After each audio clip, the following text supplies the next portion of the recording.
Què tal? Hola. Què? Hola, Judit, com estàs? Molt bé. Perduts pel Maresme. Sí, jo també m'he perdut una mica avui, D'alguna manera he quedat més amb ella per la seva relació amb en Palau i Fabra, és a dir, que va ser una de les persones que, o potser l'última del Maresme, a entrevistar-lo, no? D'una forma així Del Maresme potser sí. extensa, no?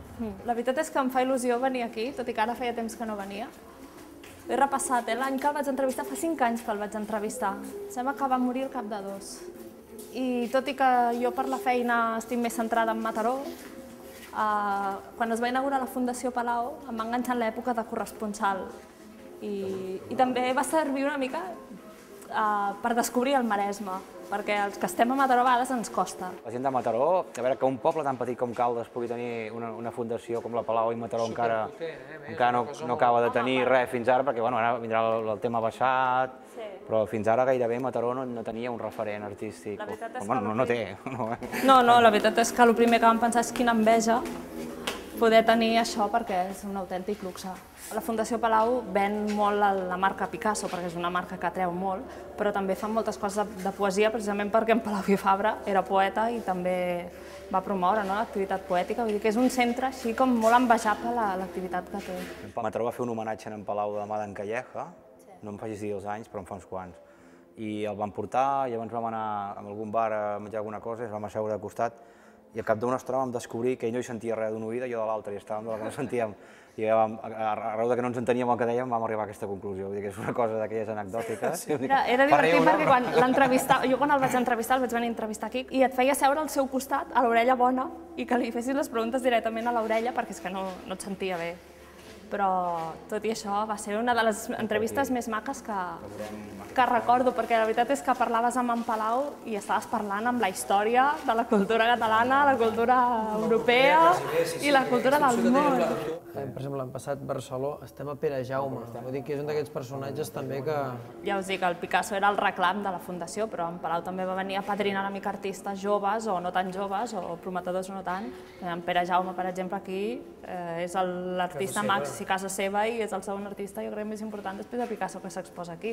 I en Palau hi creia moltíssim amb aquests artistes. Jo recordo parlant amb ell i ell ho deia, és que Pere Jaume, aquí tenim artistes molt bons, artistes catalans, i en Pere Jaume més és de la comarca. Escolta'm, el tema del Maresme que jo et comentava, tu ets de Mataró, vius molt la realitat de Mataró, Mataró és un pou informatiu extraordinari, lògicament, perquè és una gran ciutat, un pou en el sentit, a vegades dic un forat negre, que és pitjor, perquè dic que en relació al Maresme, Mataró és un gran forat negre. Jo era corresponsal del Maresme, pel diari El País, i ara que estic només en el Capgròs, només fem àmbit Mataró, veus molt les diferències. Quan era corresponsal havies d'abarcar tota la comarca i ara que estic en l'àmbit local només faig Mataró i realment la comarca desapareix en el sentit que ens costa molt. Els mataronins ja no coneixen, sinó fer l'esforç per anar-la a conèixer. I estem connectats més amb Barcelona directe que amb els pobles que tenim als entorns, que tenen coses tan interessants com aquesta. El Maresme té una mancança amb el cinema en general, no només per la mostra de cinema, sinó té una mancança, ja començant perquè Mataró, que és una ciutat de 120.000 habitants, i l'única sala que té és un multisales que està en un centre comercial a les afores de la ciutat. Hi ha sales que intenten suplir una mica la mancança d'una oferta comercial estable i allà realment, per exemple, el Foment a Mataró, penso, i són sales que han creat un públic propi, un col·lectiu que a més es coneix i se saluda i dius, és una forma de crear comunitat també.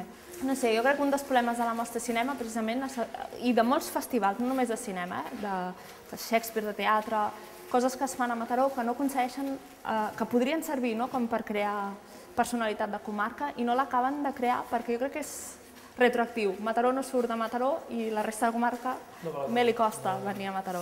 El Shakespeare, quan va néixer a Santa Susanna i després va traslladar a Mataró i va haver-hi un any d'impàs, si no recordo malament, en què es feia Mataró i Santa Susanna. Això hauria d'haver sigut un exemple, una petita llavor per crear aquesta xarxa comarcal, un festival que pogués tenir diferents seus o diferents propostes. Us he portat el Mataró Report, on va sortir l'entrevista amb en Palau i Fabra. Sí, ell feia molts anys que estava buscant un lloc on instal·lar la seva fundació i la seva col·lecció d'art. I ell explicava, un dia vaig venir amb tren i vaig passar per Caldetes i vaig pensar, baixa, perquè en Verdaguer i en Maragall n'han parlat, i passeja per aquí, no?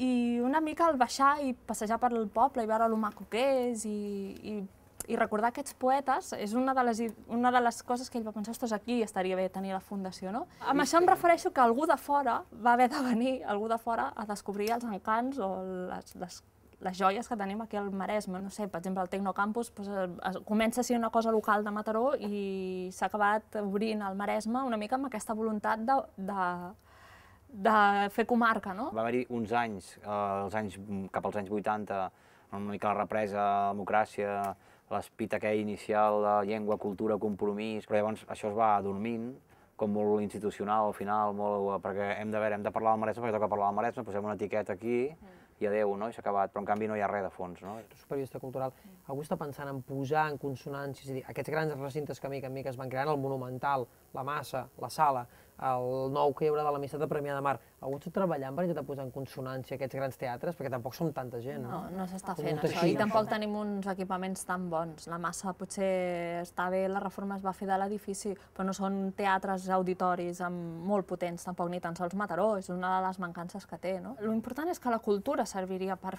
crear la personalitat de comarca, no? Si no es crea amb la cultura, com la vols crear? És a dir, el segle XXI, què ens fa maresmencs, per exemple? Perquè, clar, maresmenc no vol dir que tinguis una bandera, que no la tenim, o si la tenim no la conec, però què podrien ser els trets identitaris? Si parlàvem de la premsa com una via d'unitat, parlàvem d'actes culturals, o què penses, si és que n'hi ha algun, vull dir que no... Es fa difícil.